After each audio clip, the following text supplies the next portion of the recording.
بما علمتنا وعلمنا ما ينفعنا وزدنا علما وبارك لنا في علمنا وارزقنا الإخلاص في القول والعمل كاملا وعلما نافعا لا ينسى وتوفيقا دائما وصحة ويقينا وعافية.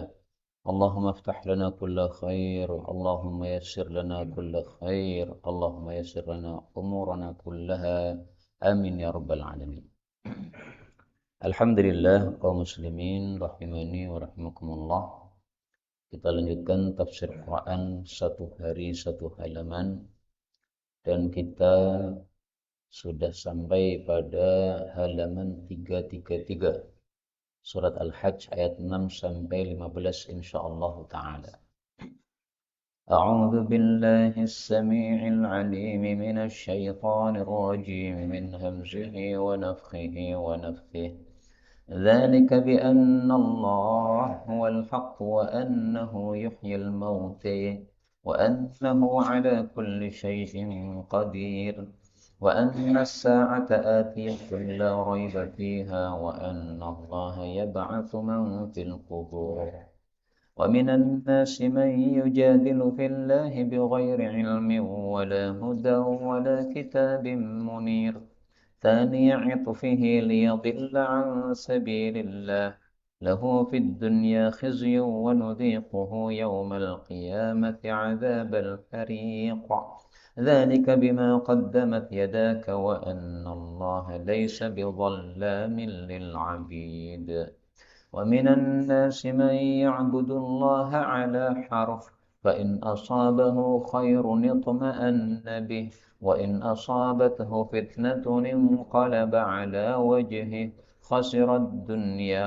والآخرة ذلك هو الخسران المبين خسر الدنيا والآخرة ذلك هو الخسران المبين يدعو من دون الله ما لا يضره وما لا ينفعه ذلك هو الضلال البعيد يدعو لمن ضره أقرب من نفعه لبئس المولى ولبئس العشير إن الله يدخل الذين آمنوا وعملوا الصالحات جنات تجري من تحتها الأنهار إن الله يفعل ما يريد من كان يظن أن لن ينصره الله في الدنيا والآخرة فليمدد بسبب إلى السماء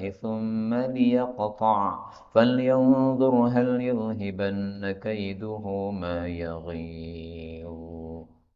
Alhamdulillahirabbil alamin. Allahumma arhamna bil Qur'ani amin. Pada ayat-ayat yang kita bacain ada beberapa kata yang boleh dibaca dengan dua bacaan. Yang pertama pada ayat 6 Allah huwa, ha ketemu ha ini boleh idgham Allah huwal haq. Kemudian pada ayat yang ke-9 liyudilla ya-nya boleh di fathah, liyudilla terjemahnya berubah. Kemudian pada ayat 11 wal akhirata dzalika ta ketemu dzal ini boleh idgham wal akhirat dzalika. Kemudian ayat 15 tsummal yaqta' lamnya boleh dikasrah tsumma liyaqta' dan memang asalnya begitu. Ini semua adalah qiraah mutawatirah sumbernya dari Rasulullah sallallahu alaihi wasallam. Adapun tafsirnya secara ringkas, maka Allah mengatakan pada surat Al-Hajj ayat 6. Dzalika hal itu bi annallaha dengan sebab bahwasanya Allah huwal haq, dialah zat yang maha benar. Wa annahu dan bahwasanya Allah yuhyil mauta akan menghidupkan orang-orang mati. Wa annahu dan bahwasanya Allah ala kulli syai'in atas segala sesuatu qadir maha kuasa. Dzalika itu maksudnya itu adalah yang disebutkan pada ayat sebelumnya. Nah, maka harus dilihat ayat sebelumnya, ayat yang kelima, yaitu tentang Allah Subhanahu wa taala menurunkan air ke bumi, kemudian bumi yang mati menjadi hidup kembali, tumbuh kembali. Nah, itu semuanya bahwasanya Allah Maha benar, maksudnya supaya kalian tahu Allah itu Maha benar, sehingga semua ucapannya Allah benar, sehingga Allah mengatakan ada kehidupan setelah kematian harus dipercaya karena ada buktinya. Buktinya apa? Ini bumi mati, dituruni hujan, kemudian bisa hidup. Manusia tak ubahnya seperti itu. Manusia mati, nanti akan dituruni hujan oleh Allah, akan hidup lagi sebagaimana disebutkan dalam hadis yang sahih. Bahwasanya kalau sudah ditiupkan trompet kedua oleh malaikat Israfil, maka semua orang ini mati. Kemudian Allah turunkan hujan. Setelah Allah turunkan hujan, maka manusia-manusia di dalam kubur itu tubuhnya jadi tumbuh lagi. Tapi belum bernyawa. Nah, setelah tubuhnya tumbuh karena sudah jadi apa? Tanah kan. Nah, kemudian dikasih hujan maka tubuhnya jadi tumbuh lagi, baru kemudian Israfil meniupkan trompet yang ketiga, maka saat itulah semuanya bangkit dari kuburnya masing-masing. Prosesnya seperti itu dengan turun hujan, sebagaimana dulu hadisnya sudah kita tampilkan, tidak kita tampilkan lagi. Kemudian pada ayat 6 Allah mengatakan wa annas sa'ata, dan bahwasanya kiamat itu atiyatun, betul-betul datang. La raiba fiha, tidak ada keraguan padanya. Sesuatu yang pasti datang itu oleh orang Arab disebut dengan istilah dekat. Makanya kiamat itu menurut Allah adalah dekat. Meskipun lama sekali kita menunggunya. Dari turun ayat ini sampai sekarang ini minimal sudah melewati 1445 tahun. Tapi kiamat belum terjadi. Kenapa Allah menyebutnya dekat? Karena atiyatun, pasti datang. Dan orang Arab menyebut sesuatu yang pasti datang itu dekat. Berarti kalau kita ditanya kapan mati, maka jawabnya dekat karena pasti datang. Meskipun masih 60 tahun lagi, 30 tahun lagi, macam-macam. Wa annallaha, dan bahwasanya Allah itu yab'atsu, akan membangkitkan man fil kubur, siapapun yang ada dalam kuburan. Kuburan masing-masing orang adalah di mana dia jasadnya ditaruh, itu kuburannya.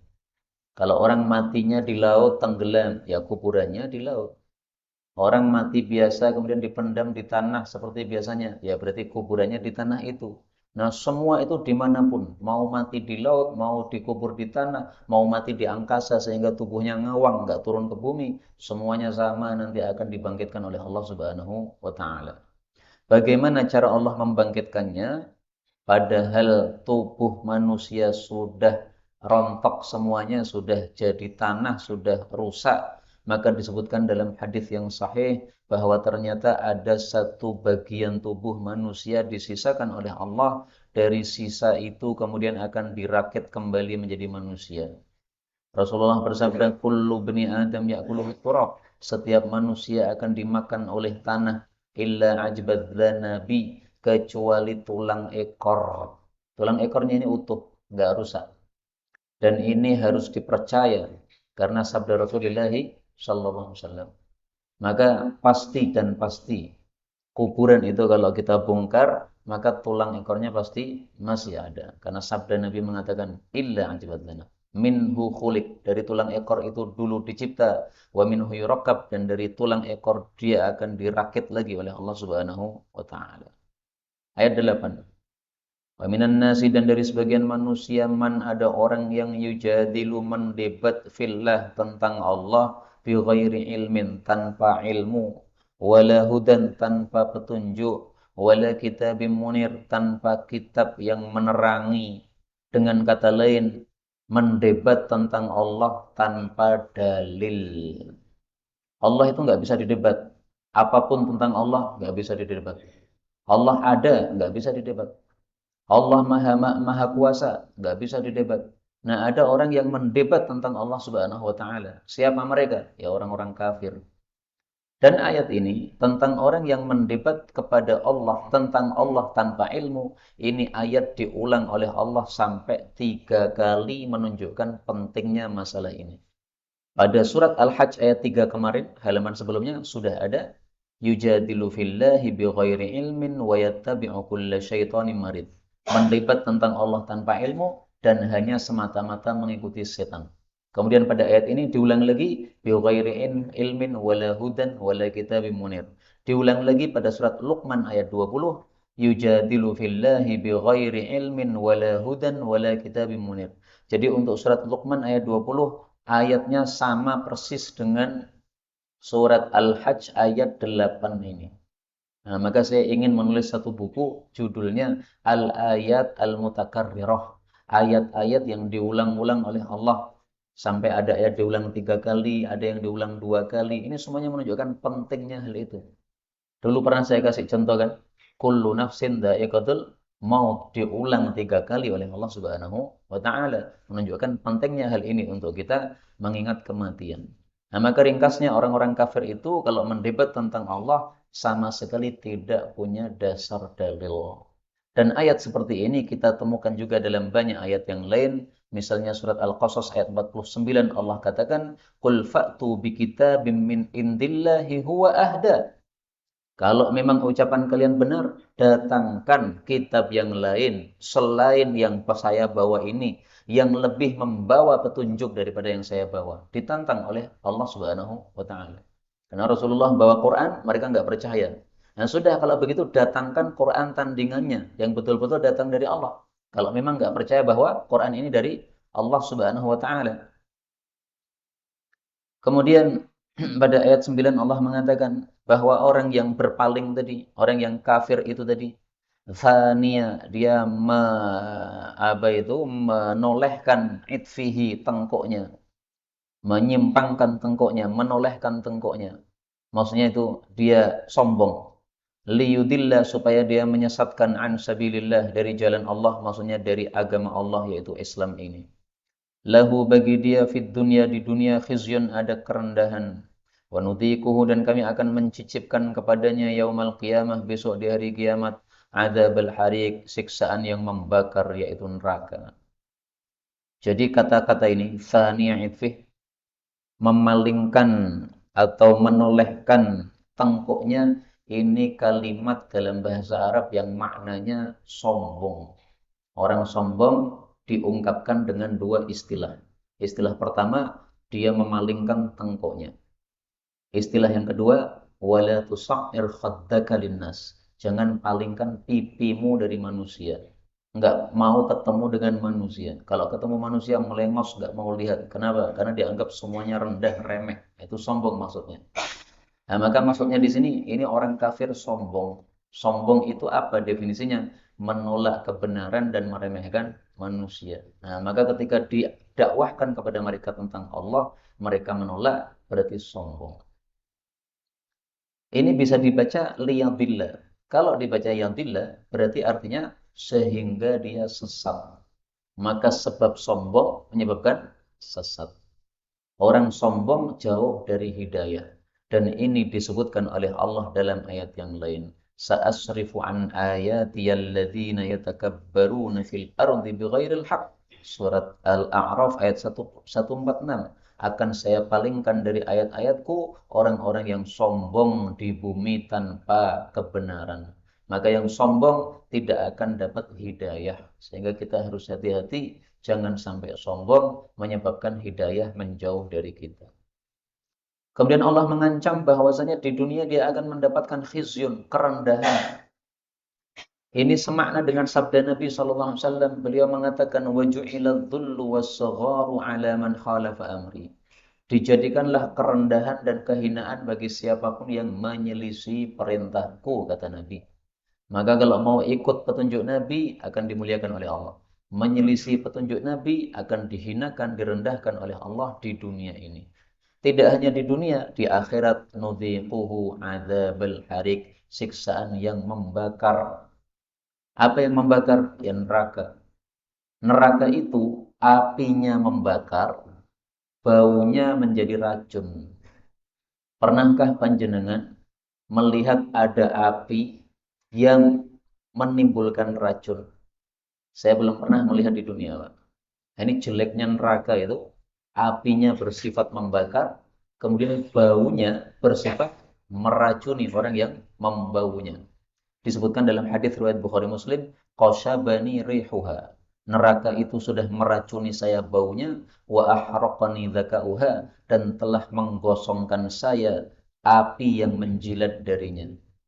Kemudian Allah katakan, dzalika hal itu bima qaddamat, dengan sebab apa yang sudah dilakukan yadaka oleh kedua tanganmu, yaitu maksudnya tingkah-tingkahmu di dunia, wa annallaha, dan bahwasanya Allah itu laisa bidzallamin, tidak akan berbuat zalim lil abid, kepada hamba-hambanya. Jadi siksa neraka itu salahmu sendiri karena tingkahmu di dunia, bukan karena Allah zalim. Kalau Allah zalim, berarti Allah menyiksa tanpa sebab. Tapi Allah ini menyiksa ada sebabnya. Mereka kafir kepada Allah Subhanahu wa taala. Dan Allah sudah turunkan kitab suci sehingga orang tahu mana hidayah, mana kesesatan. Allah sudah kirimkan nabi sehingga orang tahu mana kebaikan, mana keburukan. Kalau masih pilih keburukan, tidak mau petunjuk, nah itulah sebabnya disiksa oleh Allah Subhanahu wa taala. Dalam hadis qudsi, hadis Arba'in Nawawi, Allah mengatakan, "Inni haramtu dzulma ala nafsi." Saya sudah mengharamkan kepada diriku sendiri berbuat zalim. Jadi Allah tidak mungkin berbuat zalim. Karena Allah melarang dirinya sendiri berbuat zalim. Ayat 11, wa minan nasi, dan dari kalangan manusia, man, ada orang yang ya'budullah, menyembah Allah, ala harfin, di atas keraguan. Siapa mereka? Orang-orang munafik. Jadi manusia itu dibagi tiga. Ada yang iman kepada Allah, orang-orang mukmin. Ada yang kafir kepada Allah, itu orang-orang kafir atau musyrik. Ada yang ragu-ragu tengah-tengah, mudzabdzabina baina dzalik, la ilaha ula wa la ilaha ula. Tidak termasuk mukmin, juga tidak termasuk ngegrup kafir, tetapi hakikatnya mereka adalah kafir. Itulah yang dimaksud di sini. Harf itu arti asalnya pinggir nih, Pak. Sesuatu kalau diletakkan di pinggir pasti tidak akan teguh atau kokoh. Ini HP saya taruh di pinggir, pasti akan jatuh. Nah, maka orang kafir, orang munafik yang menyembah Allah di atas keraguan-raguan diungkapkan oleh Allah dengan kata-kata ala harf, di atas tepi. Agamanya itu enggak jelas, sehingga agamanya itu ragu-ragu. Ragu-ragunya bagaimana? Disebutkan pada ayat berikutnya, fa'in, maka jika asabahu, menimpanya khairun, kebaikan, itu ma'an nabi, dia tenang dengannya. Wa in asabathu, tapi kalau menimpanya fitnatun, fitnah maksudnya musibah, inqalaba ala wajhih, dia balik pada wajahnya, maksudnya menjadi kafir lagi. Inilah orang munafik. Kalau Islam menang, harta melimpah ruah, badan sehat, mereka merasa tenang. Wah, kayaknya Islam ini betul-betul agama yang benar. Buktinya saya ikut kaum muslimin, saya tenang, duit banyak, badan sehat. Tapi kalau mendapatkan fitnah musibah, nggak bakal sabar. Uang lenyap, rezeki serap, badan sakit, Islam kemudian kalah ketika perang, nah, pasti mereka langsung goyah dan guncang imannya. Kalau orang beriman tidak begitu. Orang beriman mau menang mau kalah tetap iman. Mau ada rezeki mau tidak ada rezeki tetap nyembah Allah Subhanahu wa taala. Mereka sabar. Orang-orang munafik nggak punya kesabaran. Maka Allah katakan khasira, dia rugi ad-dunya, di dunia, wal akhirah, plus di akhirat. Rugi dunia kenapa? Karena di dunia nggak dapat apa yang diangan-angankan. Rugi akhirat kenapa? Karena tidak masuk surga. Inilah kerugian yang double seperti ini. Maka Allah katakan dzalika huwal khusranul mubin. Itulah dia kerugian yang nyata. Mudah-mudahan semua kita termasuk orang-orang yang beruntung di akhir dunia dan akhirat. Amin ya rabbal alamin. Ayat 12. Yad'u, dia mendoa atau menyeru atau menyembah min dunillah, kepada selain Allah. Ma la yadurru, sesuatu yang tidak dapat memadarati dia, wala yanfa'uh, dan tidak dapat memberi manfaat kepadanya. Maksudnya mereka menyembah kepada selain Allah, kepada berhala-berhala misalnya, yang kalau disembah tidak bisa kasih manfaat. Kalau ditinggalkan, tidak disembah, tidak bisa kasih madarat. Nah, mestinya seperti itu nggak perlu disembah. Kalau Allah Subhanahu wa taala ini wajib disembah. Kenapa? Kalau kita sembah, Allah turunkan rahmatnya. Kalau kita tidak menyembah Allah, maka Allah turunkan siksanya. Nah, kita menyembah Allah supaya dapat rahmat dan tidak dapat siksa Allah Subhanahu wa taala. Allah katakan dzalika itulah huwa dia itu ad-dhalalu kesesatan al-ba'idu yang jauh, yaitu jauh dari kebenaran. Menyembah sesuatu yang tidak punya kekuatan sama sekali. Pada ayat-ayat yang lain disebutkan oleh Allah kelemahan-kelemahan berhala ini. Dan menurut saya yang paling dahsyat menunjukkan kelemahan berhala itu adalah yang disebutkan oleh Allah yaslubahumudz dzubabu syai'an pada surat Al-Hajj ayat 73. Wa iyaslubahumudz dzubabu syai'an. Kalau ada lalat mengambil sesuatu dari berhala-berhala tadi, la yastangqidhu minhu. Mereka tidak bisa menyelamatkannya dari si lalat tersebut.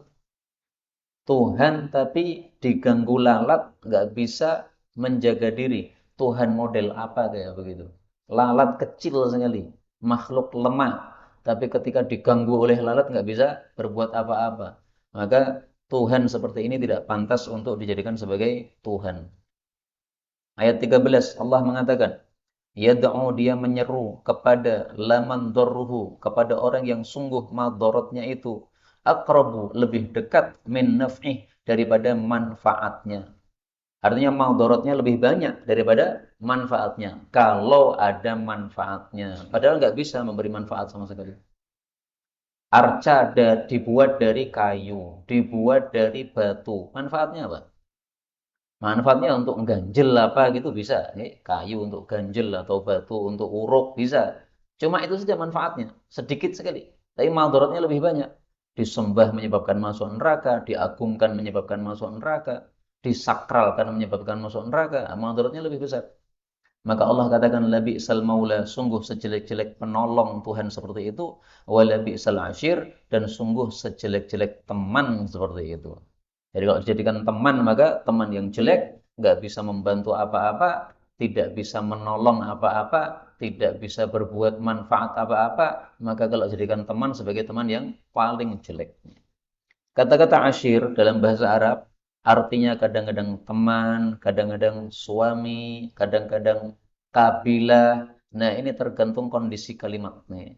Sehingga kalau di sini tidak diterjemahkan suami karena memang kondisi kalimatnya menunjukkan tidak untuk makna suami. Dalam hadis yang sahih Nabi mengatakan para wanita ini banyak yang masuk neraka. Maka para sahabat wanita bertanya, "Ya Rasulullah, kenapa kami wanita banyak masuk neraka?" Beliau mengatakan takfurnal ashir. Karena kalian wanita banyak tidak terima kasih kepada suami. Nah, ashir diartikan apa? Suami, karena di situ memang kondisi kalimatnya mengharuskan diartikan suami. Ayat 14. Innallaha sesungguhnya Allah yudkhilu memasukkan alladzina amanu orang-orang beriman wa amilus solihat dan orang-orang yang beramal soleh ke dalam jannatin surga-surga tajri yang mengalir min tahtiha di bawahnya al-anhar sungai-sungai. Mudah-mudahan semua kita masuk surga tanpa hisab, tanpa azab. Amin ya rabbal alamin. Tapi ada kuncinya, satu iman, dua amal soleh. Jadi kunci masuk surga cuma dua. Iman sama amal soleh. Iman itu seperti kuncinya. Amal soleh itu seperti gigi-giginya kunci. Masuk surga tanpa iman sama dengan pengen masuk surga tapi nggak bawa kunci, nggak bakal bisa masuk. Pengen masuk surga tanpa amal soleh sama dengan bawa kunci tapi nggak ada gigi-giginya. Dibuka ini nyeser aja, muter aja kuncinya nggak akan bisa terbuka. Sebagaimana disebutkan di dalam kitab Sahih Bukhari. Kita temukan di sana istilah Miftahul Jannah, kunci surga. Qila li Wahb bin Munabbih, ditanyakan kepada Wahab bin Munabbih, "Alaisa la ilaha illallah miftahul jannah?" Bukankah la ilaha illallah kunci surga? Berarti kalau sudah punya la ilaha illallah, nggak perlu sholat, nggak perlu apa-apa, kan bisa masuk surga. Nah, maka dijawab oleh beliau, qala bala, ya betul, walakin laisa miftahun illa lahu asnan, tapi semua kunci itu pasti ada giginya. Fa in ji'ta bimiftahin lahu asnan, Kalau kamu bawa kunci yang ada giginya, futihalaka, akan terbuka. Wa illa, tapi kalau tanpa gigi, lam yuftah lak, tidak akan bisa terbuka. Nah, kunci itu adalah iman, gigi-gigi itu adalah amal soleh. Maka di sini Allah sebutkan dua-duanya. Alladzina amanu wa amilus solihat. Maka iman saja nggak cukup. Yang penting saya Islam, KTP saya Islam, saya yakin ada Allah di atas langit sana. Tapi sholat nggak mau, nggak ada gunanya iman seperti itu. Harus ada iman dan amal soleh untuk masuk surga. Surga itu banyak, maka Allah katakan jannatin, beberapa surga. Dalam hadis yang sahih Nabi mengatakan mi'ah darajah, ada 100 tingkatan surga. Yang paling tinggi namanya Jannatul Firdaus. Semua surga dari atas maupun tengah maupun bawah disebut Jannatu Aden, surga yang kekal. Meskipun ada sebagian ulama berpendapat Jannatu Aden itu sama dengan Jannah Firdaus, nama tertentu di surga. Tapi pendapat yang lebih kuat, Jannatu Aden itu nama untuk semua surga itu Jannatu Aden. Karena semuanya kekal. Aden artinya kekal. Kemudian sungai di surga juga bermacam-macam. Al-Anhar, tidak seperti di dunia. Di dunia cuma ada dua macam kan? Ada sungai asin, yaitu laut. Ada sungai yang tawar, yaitu sungai. Nah, di surga tidak begitu. Ada bermacam-macam. Disebutkan pada surat Muhammad. Ma'in ghairi asin, min labanin lam yataghayyar ta'muh, min khamril ladzati lisyaribin, min asalin musaffa. Ada 4. Dan disebutkan dalam hadis yang sahih, Rasulullah menyebutkan bukan sungai tapi laut. Inna fil jannati bahral ma'. Di surga ada laut air, ada laut madu, ada laut susu, ada laut minuman keras. Kemudian barulah sungai-sungai itu terpecah-pecah atau terbagi-bagi dari laut tersebut. Maka semua kenikmatan ada di dalam surga, tidak ada kenikmatan yang tidak ada di surga. Semua kenikmatan ada. Sampai para sahabat bertanya, "Ya Rasulullah, ayufdi ahaduna ila mra'atihi fil jannah?" Apakah nanti kalau kita masuk surga juga bisa hubungan suami istri? Ini pertanyaan para sahabat. Karena mungkin ya dianggap kenikmatan di dunia paling besar adalah hal itu. Nah, sehingga ditanyakan, apakah ada kenikmatan tersebut di surga? Beliau katakan, na'am, ada. Fi yaumin mi'ata adra. Satu hari bisa ngumpuli 100 perawan.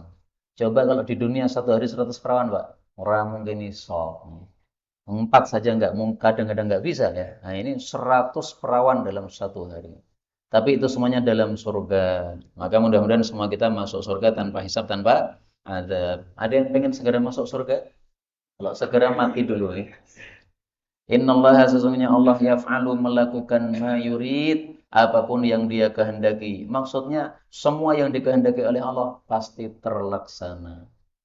Kalau kita hanya bisa membuat program, tapi terlaksana tidak, seringkali tidak terlaksana. Allah selalu terlaksana. Dan itu disebutkan dalam banyak ayat.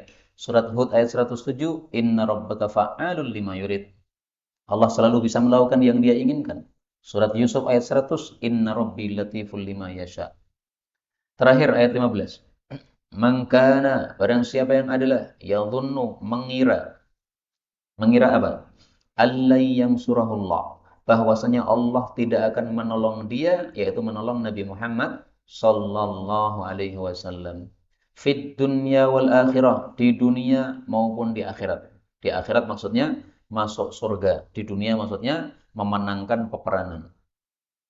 Kalau ada orang yang mengira begitu, Nabi Muhammad gak akan ditolong oleh Allah, falyamdud, maka silahkan dia mengulur bisababin satu tali ilas sama ke atas. Jadi sama di sini bukan langit, tapi atap rumah. Dalam bahasa Arab, semua yang di atas disebut sama. Maka atap itu sama, awan itu sama, langit juga sama. Nah, di sini jangan salah arti. Falyamdud, silahkan dia mengulur tali ke atas, maksudnya ke atap rumah. Karena kalau diartikan langit, nggak mungkin manusia bisa mengulur tali sampai ke langit. Setelah dia ulur tali ke atap, terus gimana? Tsummal yaqta. Kemudian hendaklah dia putus tali itu. Maksudnya mencekik diri. bunuh diri, gantung diri. Falyanzur, lalu silahkan dia melihat. Hal yulhibanna, apakah bisa melenyapkan kaiduhu, tipu dayanya, yaitu bunuh dirinya tadi. Ma yaghir, sesuatu yang menjadi kedongkolan hatinya.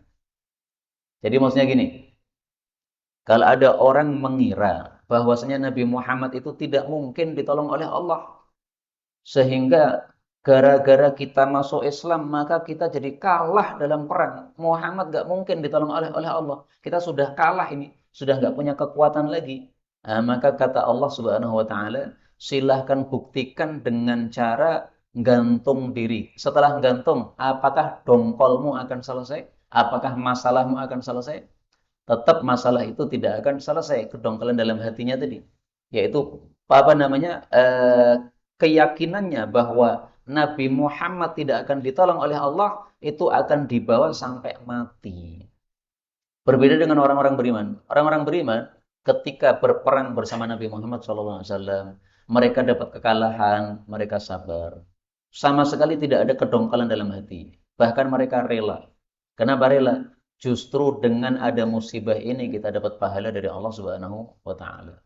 Perang menang, alhamdulillah, pulang bawa pahala plus bawa harta rampasan perang.